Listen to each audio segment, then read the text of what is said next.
ഓം ശ്രീ ഗുരുഭ്യോ നമ. പണ്ടൊക്കെ അമ്മയ്ക്കരികിൽ നിൽക്കാനും സംസാരിക്കാനും ചോദിക്കാനും സമയം ധാരാളം കിട്ടിയിരുന്നു. ഇന്നത് പറ്റുന്നില്ല.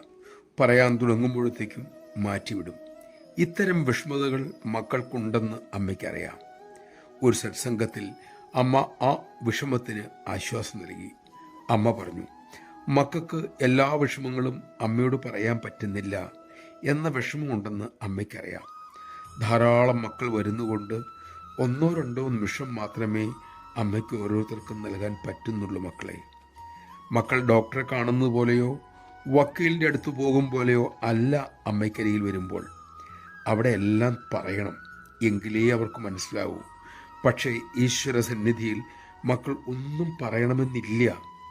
മക്കളുടെ ഓരോരുത്തരുടെ ഹൃദയം കാണണമെന്ന സങ്കല്പത്തിലാണ് അമ്മ അവിടെ ഇരിക്കുന്നത്. അമ്മ എല്ലാം അറിയുന്നുണ്ട്.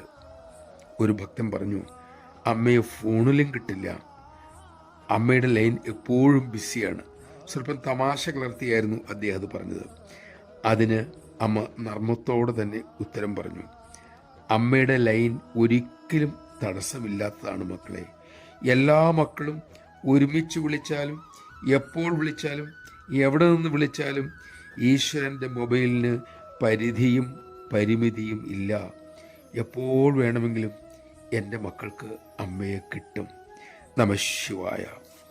അമ്മയുമായിട്ടുള്ള നമ്മുടെ ബന്ധത്തിന് തടസ്സം നമ്മിലെ തന്നെ അശുഭ ചിന്തകളാണ്. അതിന് കാരണം നമ്മിലെ അഹന്ത.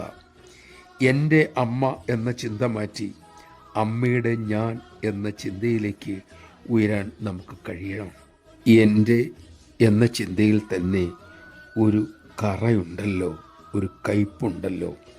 നമ്മുടെ അമ്മ എന്നതാവുമ്പോൾ എന്തൊരു വിശാലം.